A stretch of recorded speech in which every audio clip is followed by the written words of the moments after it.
એકથી એક નકામા છોકરાઓ. જે દિવસે એવું થાય છે કે પરિણામ જાહેર થાય છે તે દિવસે તેઓ બાદશાહ બની જાય છે. શહેરભરની છોકરીઓ જે તેમની સાથે અછૂતો જેવો વ્યવહાર કરતી હતી કે તમારી છાયા પણ અમારા પર ન પડે. તેઓ પોતે જઈને પોતાના બાપને અખબાર બતાવવાનું શરૂ કરી દે છે કે જુઓ આ એ જ છે. તે નીકળી ગયા. તે નો થઈ ગયું. અને પછી બાપ રામ લાડુનો ડબ્બો લઈને પહોંચી જાય છે કે જુઓ હે. અમે તો બાળપણથી જ જાણતા હતા કે ફુદુસીમાં બહુ પ્રતિભા છે. જરા જોઈ તો લો કે તમે કઈ દિશામાં જઈ રહ્યા છો. કહું છો કે હું મારા પથ પરથી વિચલિત ન થઈ જાઉં. કયા પથ પર જઈ રહ્યા છો કંઈ ખબર પણ છે? શું તે તમારો પથ છે પણ ખરો? જે નોકરને જબરદસ્તી મોકલવામાં આવ્યો હોય બજારમાંથી સામાન લાવવા, તે કેટલા ઉમંગ અને તરંગથી ખરીદી કરશે.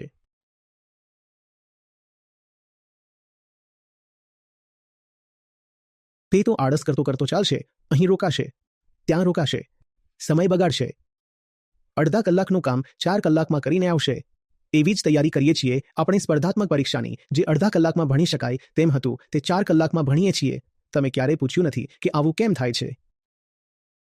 કારણ કે તે કરવાનું વાસ્તવમાં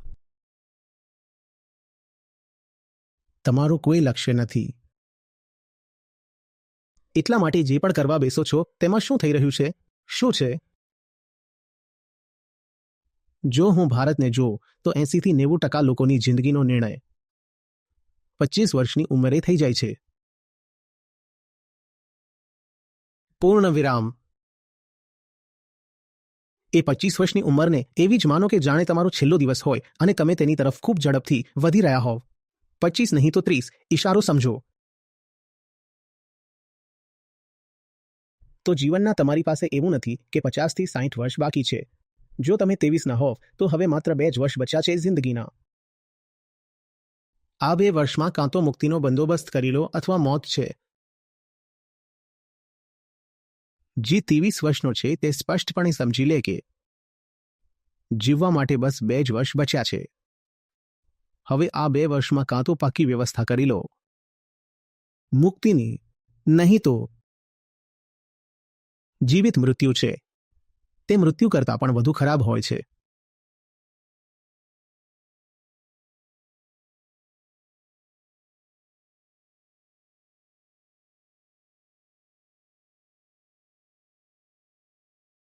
જીવિત મૃત્યુ શું હોય છે? જોવા ઈચ્છો છો તો કોઈ લગ્ન સમારંભમાં ચાલ્યા જાઓ. ત્યાં તમને ઘણા બધા જવાન લોકો મળશે. તેમના ચહેરાઓ, તેમની હરકતો અને તેમના કપડાં જોઈને તમે સમજી જશો કે કોને કહે છે જીવતે જીવ મરી જવું. ગરમી. કુંવારી પિંકી પાયલ છમકાવતી જઈને જ્યારે માસી અને કાકીને જ્યારે ચા પીવડાવે છે ત્યારે તેઓ તેની સામે જે દ્રષ્ટિથી જુએ છે અને જે વાત કહે છે, અને પછી પિંકી જરા શરમાઈ જાય છે. આને જરા જુઓ તો ખરા અને પછી સમજી જશો. જાઓ કોઈ કહેવાતા સંગીત સમારંભમાં. આજકાલ આ થવા લાગ્યું છે લગ્નોમાં. અને જુઓ ત્યાં તમને મળશે ઘણા. અડધા એવા હશે જે 25 વાળા છે. ત્યારે સમજી જશો મોત કોને કહેવાય.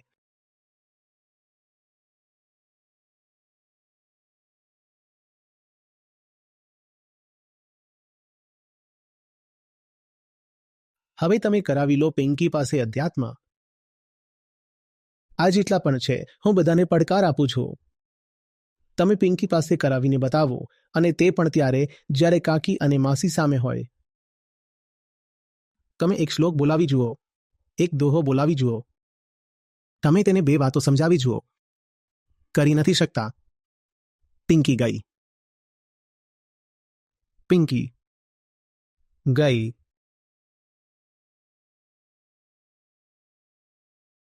ખરાબમાં ખરાબ વાત એ છે કે કોઈને ખબર પણ નહીં પડે. ડેથ સર્ટિફિકેટ પણ નહીં મળે. જો કે ચહેરા પર લખેલું છે. જે જોનારો છે, વાંચનારો છે, તે વાંચી શકે છે. ડેથ સર્ટિફિકેટ અહીં છે, આખા શરીર પર છે, ઉપરથી નીચે સુધી. નકશેખ. પણ સમાજને નહીં ખબર પડે. સમાજ તો એમ જ કહેશે, આ તો અત્યારે ફલી ફૂલી રહી છે, જવાન છે.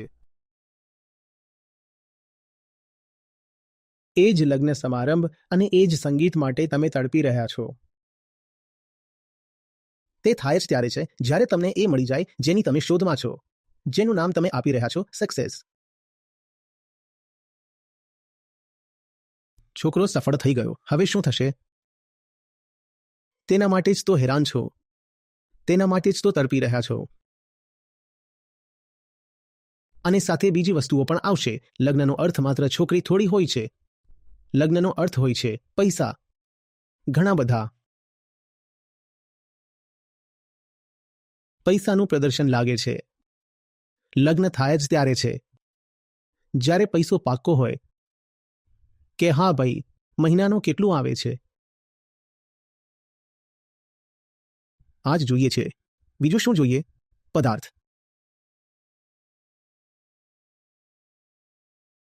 તમારો સ્વભાવ નથી, તમારો પદાર્થ.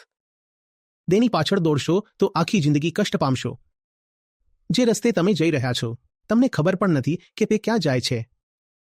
કહેવા ખાતર તમે વિદ્યા અભ્યાસ કરી રહ્યા છો, વાસ્તવમાં તમે વાસના અભ્યાસ કરી રહ્યા છો.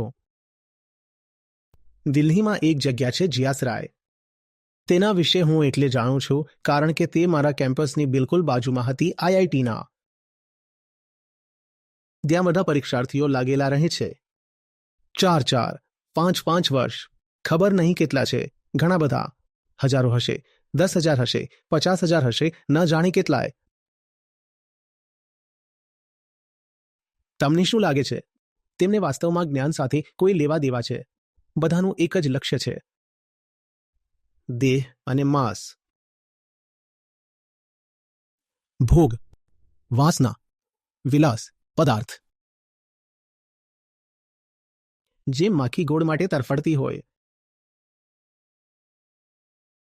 ગોળના ગોદામનો રસ્તો જો મંદિર થઈને પસાર થતો હોય તો માખી મન મારીને મંદિરથી પણ પસાર થઈ જશે.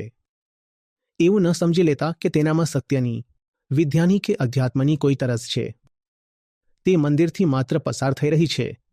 તેને પહોંચવું ગોળના ગોદામ સુધી છે. અને ગોળના ગોદામમાં બધું જ છે. પિંકી, કાકી, માસી, સંગીત, કરોડોની આવક, પ્રતિષ્ઠા, બચ્ચાઓ. આ જ છે ને સફળતા. અને જ્યારે આ સફળતા તમને મળી જશે તો જોયું છે સમાજ તમને કેવી રીતે ખભા પર બેસાડશે. તમારું સરઘસ નીકળશે. જેટલા તમે ભ્રષ્ટમાં ભ્રષ્ટ કામમાં પડતા જશો તેટલું મોટું તમારું સરઘસ નીકળશે. ક્યારેક ઘોડા પર બેસાડીને તો ક્યારેક ઘોડી પર.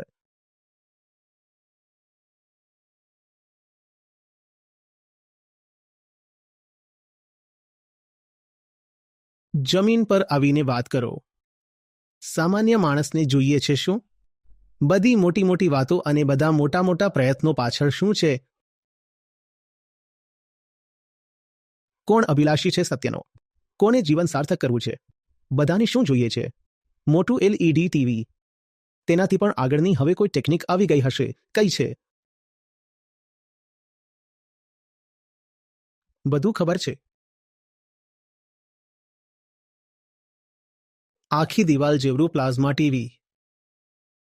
દિવાલ જ પ્લાઝમા ટીવીની બનાવી દો. અરીસો પણ ન રાખો ઘરમાં. જે બાજુ જુઓ તે બાજુ કંઈક બીજું જ દેખાય. પોતાની જાતને જોઈ લીધી તો આફત આવી જશે.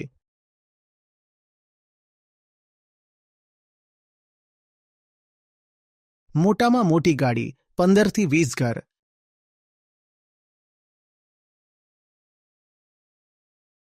સીધી રીતે કમાઈ શકો તેમ હોવ તો પણ આડા અવળા રસ્તાઓથી કમાવવું. ચોરેલા સમોસાની વાત જ કંઈક અલગ છે.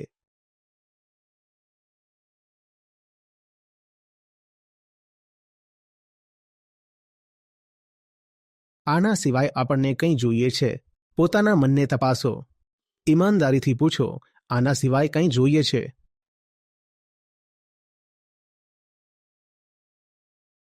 મસ્ત પૈસા કે જેથી શોપિંગ મોલમાં નીકળીએ તો આડેધડ ખર્ચ કરી શકીએ. આનાથી આગળ કોઈ લક્ષ્ય છે પણ જે તીર તાકી રહ્યા છો તેનું નિશાન બીજું શું છે આની સિવાય? આ ઊંચું ઉડનારાઓને જોઈને ચિંતા ન કરતા, તેમને ત્યાં રહેવું જ નથી. તેમને હમણાં નીચે આવવું છે, મરેલા માંસ પાસે. જે પરીક્ષાઓ માટે હેરાન થઈ રહ્યા છો તેમાં જેમનો પ્રથમ નંબર પણ આવ્યો છે તેમનું પરિણામ કંઈ બીજું નથી, એક જ છે. શું? થોડું માંસ, થોડા બચ્ચા.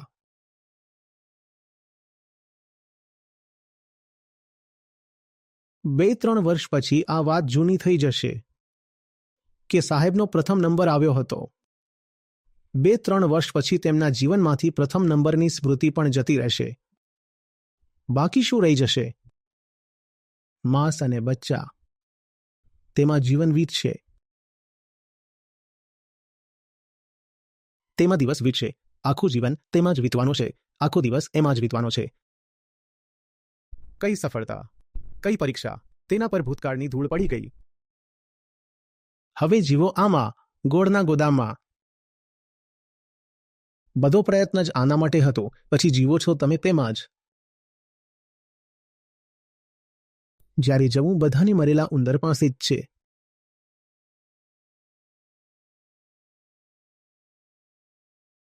તો સૌથી ખરાબ કહાની તો પેલા બિચારાની થઈ જે કેટલું ઊંચું ઉડીને ઉંદર પાસે આવ્યો. અરે સીધા જ આવી ગયા હોત.